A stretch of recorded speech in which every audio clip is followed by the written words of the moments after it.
अस्सलाम वालेकुम, welcome back to my channel. आज हम देखेंगे ड्राई फ्रूट्स के लड्डू की रेसिपी। काफ़ी हेल्दी और टेस्टी बनकर तैयार होते हैं। हमने इन लड्डू में मिठास के लिए ना ही गुड़ का इस्तेमाल किया है और ना ही चीनी का।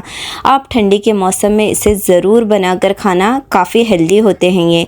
तो चलिए देखते हैं इसे कैसे बनाते हैं। इसे बनाने के लिए यहाँ मैंने सारी तैयारी कर रखी है। स्टेप बाय स्टेप हम सारी चीज़ें ऐड करेंगे और इसे बना लेंगे। सबसे पहले हमने यहाँ लिया है खजूर, आधा किलो है। यहाँ मैंने बिना बीज वाला खजूर लिया है, सॉफ्ट वाला है ये। आप बीज वाला भी ले सकते हैं, बस बनाने से पहले इसके आपको बीजें अलग करके इस्तेमाल करना है। इसके अलावा हमने लिया है बटर, 100 ग्राम मैंने लिया है। आप बटर की जगह देसी घी यानी ताज़े घी में भी आप इसे बना सकते हैं। तो चलिए इसे बनाना शुरू करते हैं। एक पैन में हम आधा टेबलस्पून बटर गरम कर लेते हैं। उसमें डालेंगे 100 ग्राम बादाम और 100 ग्राम ही काजू भी मैंने डाले हैं। 50 ग्राम वॉलनट यानी कि अखरोट भी शामिल करते हैं और इसे लो से मीडियम फ्लेम पर हम फ्राई कर लेंगे। अच्छी तरह से हमें इसे सेक लेना है, खुशबू आने तक। फ्लेम को हाई नहीं करना है वरना ये ऊपर से जल जाते हैं। तो बस लो से मीडियम फ्लेम पर मैंने इसे अच्छी तरह से फ्राई कर लिया है। अब इसे एक बड़े से बर्तन में डाल देते हैं।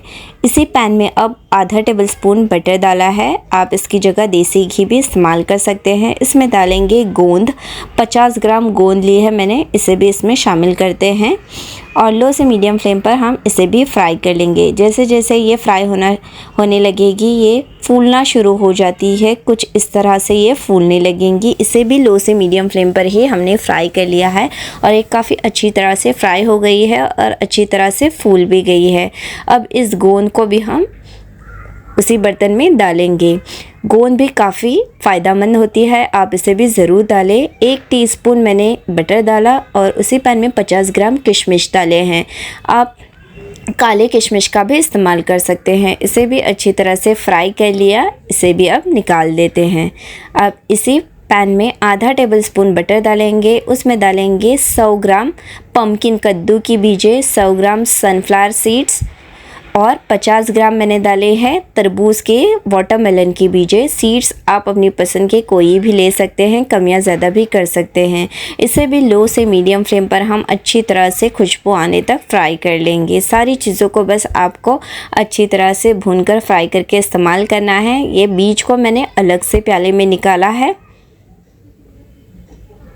ये लड्डू है काफ़ी हेल्दी और टेस्टी बनते हैं। अब उसी पैन में आधा टेबलस्पून बटर डालेंगे और 100 ग्राम मैंने सूखा खोपरा जो है वो बारीक बारीक कद्दूकश कर लिया है। एक बड़ी नारियल की सूखी वाली कवर ली थी और इसे एकदम बारीक बारीक पीस लिया है। इसे भी लो से मीडियम फ्लेम पर खुशबू आने तक आपको भून लेना है। काफ़ी सिंपल होते हैं ये लड्डू, बस सारी चीज़ों को आपको अच्छी तरह से भून कर लेनी है। अब उसी में हम डालेंगे पाव कप तेल, सफ़ेद वाले तिल मैंने डाला है और 2 टेबलस्पून खसखस यानी कि पॉपी सीड्स, ये भी इसी में डालेंगे और इन सारी चीज़ों को हम एक साथ भून लेते हैं। लो से मीडियम फ्लेम पर ही अच्छी तरह से खुशबू आने तक सारी चीज़ों को भून लेना है।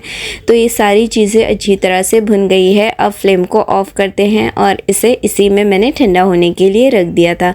तब तक देखिए हमने ये सारी तैयारियाँ जो कर रखी है, सारी बीजें एक प्याले में रखी है, बादाम, काजू, गोंद और जो हमने वॉलनट फ्राई करके रखे थे उसे एक इसमें रखे और ये खजूर है ना वो हम बाद में इसमें डालेंगे।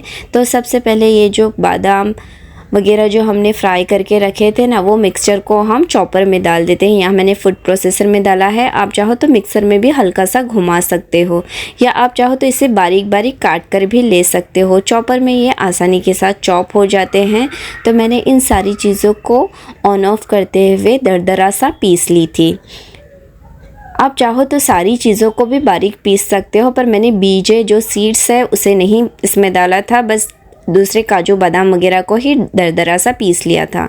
आपको जो जैसे भी पसंद हो, आप चाहो तो सारी चीज़ें एक साथ पीस सकते हो। अब इसमें देखिए थोड़े जो बादाम वगैरह है, कुछ बड़े टुकड़े थे, उसे भी मैंने छुरी की मदद से कट कर लिए थे। कुछ लोग हैं सारे ड्राई फ्रूट्स मोटा मोटा कट करके खाना पसंद करते हैं, आप चाहो तो कट करके फ्राई कर सकते हो। मैंने दरदरा सा पीस लिया है। अब उसमें जो बीजें, सारी सीड जो हमने फ्राई करके रखी थी वो भी सारी शामिल करते हैं।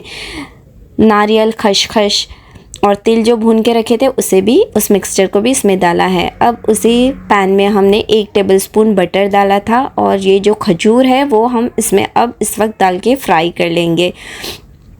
अगर आप बीज वाले खजूर या थोड़े से कड़क इस्तेमाल कर रहे हो तो बारीक बारीक काट कर इस्तेमाल कर सकते हो। अब इसे मिक्स कर लेते हैं धीरे धीरे। जैसे जैसे ये गर्म हो जाएंगे ये सॉफ्ट होना शुरू हो जाते हैं।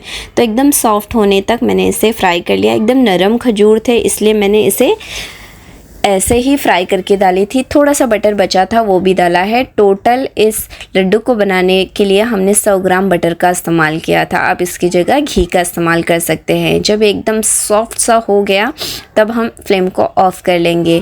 आप चाहो तो इस खजूर को भी चॉपर में घुमा कर ले सकते हो। मैंने एकदम सॉफ्ट था इसीलिए इसे ऐसे ही डाला था।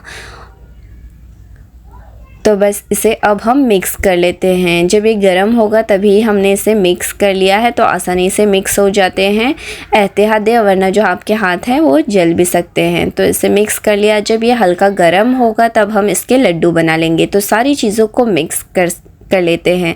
आप चाहो तो ये सारी चीज़ें एक साथ चॉपर में या मिक्सर में घुमाकर भी ले सकते हो। जैसे भी तरीका आपको पसंद हो आप उसको फॉलो कर सकते हो। अब थोड़ा थोड़ा सा पोर्शन लेंगे और इसके जो है लड्डू बनाना शुरू कर लेते। देखिए बड़ी आसानी के साथ मिक्स हो जाते हैं। अगर आपको मिक्स करने में परेशानी हो तो आप इसमें थोड़ा सा शहद का भी इस्तेमाल कर सकते हो। उससे भी ये काफ़ी टेस्टी होते हैं। और ड्राई फ्रूट्स की क्वांटिटी आप अपने हिसाब से कम या ज़्यादा कर सकते हैं। जो भी आपको ड्राई फ्रूट ज़्यादा पसंद हो आप उसमें ज़्यादा इस्तेमाल कर सकते हो। और पिस्ता मेरे पास अवेलेबल नहीं था इसलिए मैंने इसमें नहीं डाली थी। अगर आपके पास पिस्ता हो तो वो भी शामिल कीजिएगा। बस इसी तरह से छोटे या बड़ी जो भी साइज़ के आपको लड्डू बनाने हों आप इस तरह से बना लीजिएगा। तो देखिए दिखने में भी ये कितने खूबसूरत दिख रहे हैं और ये खाने में भी बहुत ही ज़्यादा जायकेदार होते हैं। और ये सारे ड्राई फ्रूट्स एक ही लड्डू में आपको मिल जाएंगे। तो देखिए इस सारे मिक्सचर से जो है वह हमारे 40 लड्डू बनकर तैयार हो गए हैं मीडियम साइज़ के। और जब आप इसे देखोगे तो किसी को यकीन ही नहीं होगा कि आपने इसे घर में बनाया है। बिल्कुल मिठाई की दुकान में मिलने वाले लड्डू की तरह ये तैयार होते हैं। अब मैंने इसे वज़न कर लिया है। इस मिक्सचर से देखते हैं अब ये हमारे कितने लड्डू बनकर तैयार हुए हैं। एक जो लड्डू है 30 से 33 ग्राम का बनकर तैयार हुआ था। तो ये टोटल है ना ये 40 लड्डू बने थे। 3 लड्डू इसमें कम है बच्चों ने खा लिए थे। तो आप ये अंदाज़ लगा सकते हैं कि पाव किलो में 8 लड्डू बनकर तैयार होते हैं। अब इसे एक एयरटाइट कंटेनर में स्टोर करके रखेंगे और जब भी ज़रूरत हो आप इसे खाइएगा। रेसिपी पसंद आती है तो ज़रूर ट्राई करना। चैनल को लाइक शेयर और सब्सक्राइब करना ना भूलें। इंशाल्लाह फिर मिलेंगे एक नई रेसिपी के साथ। Take care. अल्लाह हाफ़िज़।